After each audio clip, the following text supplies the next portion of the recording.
6e consécutive, je le rappelle, de Sébastien Vettel. C'est la 5e de la saison et ça lui permet évidemment de prendre un petit peu plus de marge sur Fernando Alonso qui n'aura pourtant pas démérité. Et là, Andrea Scanelli est en train de discuter avec Alonso parce qu'il va se dire et qu'est-ce que c'est que ce qui s'est passé sur la voiture de Vettel. Est-ce que ça peut avoir une incidence pour après? Nous le verrons évidemment plus tard. En tout cas, Weber conserve le podium avec un problème de caisse tout au cours de ce Grand Prix. Il termine quand même 3e. Hamilton 4e après un Grand Prix pareil remarquable à 6/10 seulement de Weber. Jenson Button 5e, il termine avec le meilleur tour en course. Dommage que la performance soit venue comme ça aussi tard. Massa qui aura réussi à retenir Kimi Raikkonen tout au long de sa course.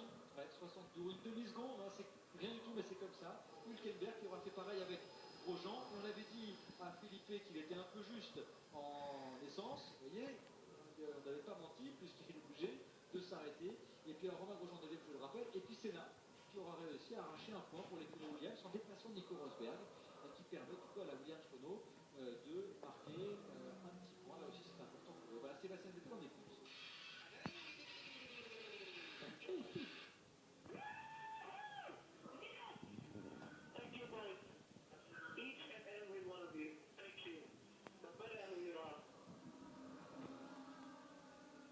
Merci à chacun d'entre vous pour ce succès. Il peut dire merci aussi à Marc, qui l'a gentiment laissé passer le premier tour. Et qui n'a pas été lui à l'harponner, mais ça aurait été compliqué. Oui. Bon, il l'a fait. C'est peut-être pas prévu au départ. Il a fait un excellent départ pour une fois. Ah, ça c'est la ligne de droite qui était la plus rapide. Oui, de toute façon, il devrait passer après, Christophe. On est d'accord là-dessus. Et en tout cas, c'est la 26e victoire de Sébastien Vettel, qui est plus qu'à 4 succès d'un certain Fernando Alonso avec 30 victoires. Et après, il y aura un autre record, mais là, ce ne sera pas pour demain. C'est Michael Schumacher avec 91 victoires. Un petit modèle Michael Schumacher qui a dû renoncer et qui a vécu, qui vit des derniers Grands Prix qui sont vraiment pas faciles. On écoute son Nice work. Weathered the storm brilliantly. Really good. Il se détend, vous avez vu. Bon, bravo, très beau boulot. Tu as réussi à passer l'orage avec talent. Et Hülkenberg, ça ne se joue pas grand-chose non plus pour Romain Grosjean qui a harcelé Nico Hülkenberg pour la 8e place. C'est un beau Grand Prix de Hülkenberg avec la Force India. Ici en Inde, évidemment, le public était mis beaucoup également pour eux. Et bien, on va se rappeler qu'on a fêté aujourd'hui l'anniversaire, je ne sais pas si on l'a dit, de Bernie Christophe. Non, c'est vrai. 22 ans, belle journée. Hein. Un jeune homme. Il a été beau pour en venir avec elle, hein, franchement. Quelle belle voiture, c'est vrai, mais on n'est pas à l'abri de lui. Hein. Vous avez vu ce qui est arrivé à Marc, ça peut arriver ils viennent roue dans roue. Hein. C'est à la poussette, non? Oui, je crois. Non, quand même pas. On aurait cru. Hein. On aurait cru. Allez, voilà, le numéro 1 pour Sébastien Vettel. Écoutez, franchement, c'est vrai que dans les paddocks, hein, on va vous parler honnêtement parce que nous sommes dans les paddocks, personne ne voit Sébastien Vettel battu d'ici la fin de saison. Pourquoi? Parce que l'écurie Red Bull Renault a l'avantage maintenant en termes de performance.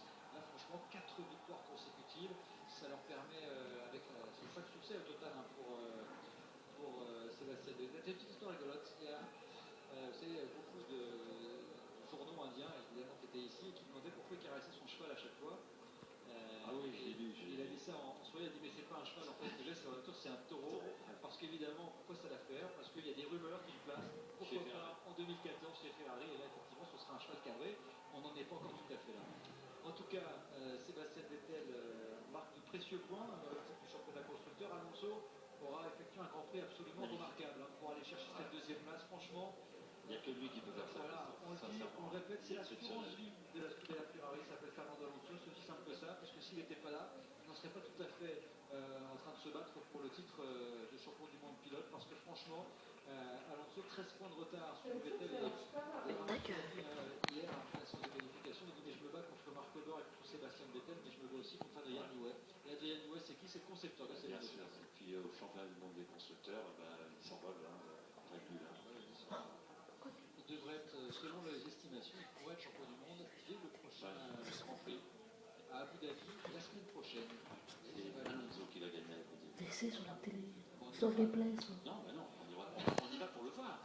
Ça va être joli. Sébastien Vettel, voilà, il a en 1h31, ça a été oui, c'est 215 km de moyenne, je crois. C'est le Grand Prix le plus rapide après celui de Monza, Christophe.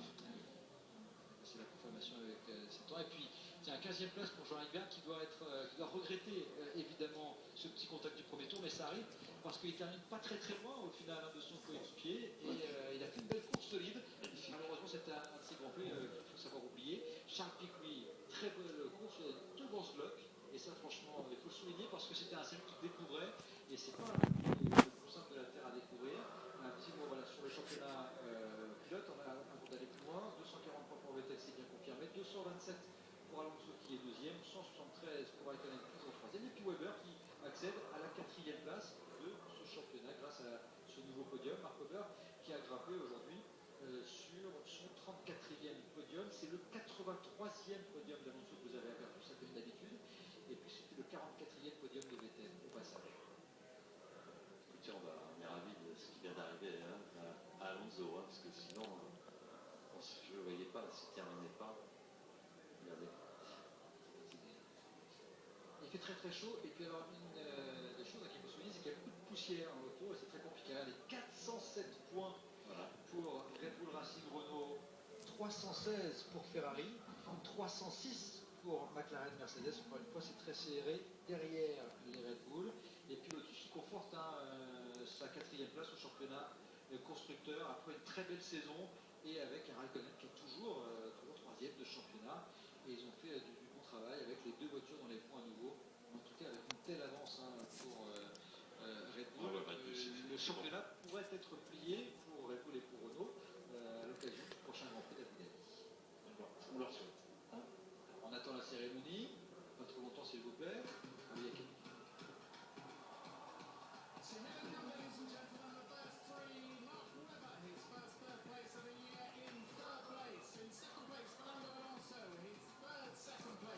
Troisième Weber, Alonso deuxième et Vettel pour son 5e succès de la saison, le 26e de sa carrière. Et on va entendre écouter l'hymne.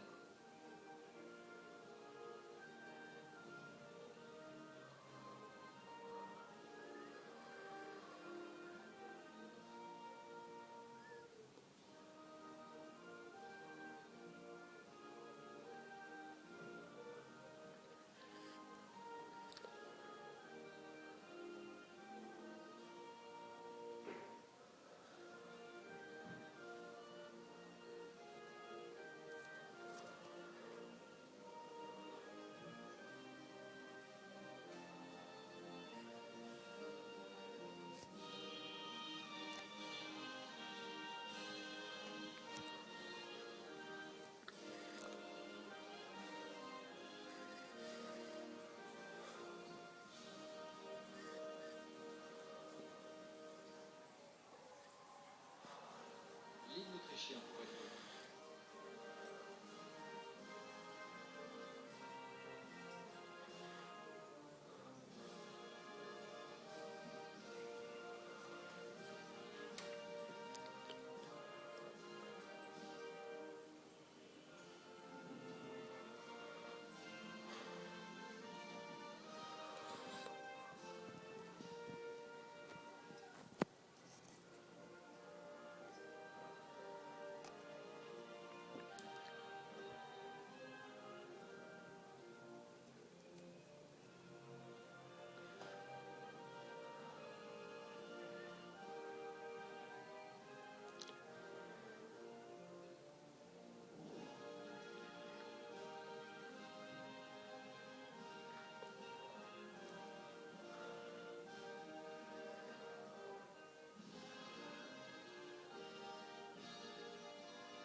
Un peu d'émotion pour Vettel, de la détermination dans le regard de Fernando Alonso qui ne va pas rendre les armes comme ça et qui ne se laissera pas faire jusqu'à la fin de saison. Ça nous promet un final extraordinaire pour les 3 derniers Grands Prix de l'année. D'abord Abu Dhabi, ensuite les États-Unis et enfin le Brésil. Et on devrait avoir une fin de championnat, même si évidemment Sébastien Vettel et son écurie ont l'avantage de la performance. Il ne faudra pas oublier Fernando Alonso et la Scuderia Ferrari qui vont se battre comme des damnés pour essayer d'aller chercher ce titre de champion du monde. Jonathan Whitley qui s'occupe de la fiabilité, directeur en interne pour tout ce qui est garage, etc., les monoplaces, qui reçoit la coupe des constructeurs. constructeurs pour ce beau succès de Red Bull.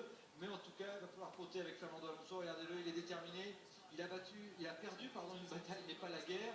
Et toute son équipe sera derrière lui, galvanisée par lui, de la poignée de main sympa, pour aller essayer d'aller chercher un troisième titre de champion du monde. C'est le cas pour Vettel et pour Alonso. Pourquoi pas un deuxième pour Raikkonen. Il ne faut pas complètement l'oublier. Il y a un gagnant aujourd'hui en plus de Sébastien Vettel. C'est Stéphane Manceau qui habite la Cholet, qui repart avec une belle Twingo Gordini. Vettel vainqueur, il est en tête du championnat tiré avec Fernando Alonso pour le titre. Red Bull Renault en tête du championnat du monde des constructeurs. On se retrouve dans une semaine seulement, notez-le bien dans vos agendas, pour le Grand Prix d'Abu Dhabi. Ce sera sur la même chaîne. Merci de votre attention et à très bientôt. Merci, à bientôt, au revoir.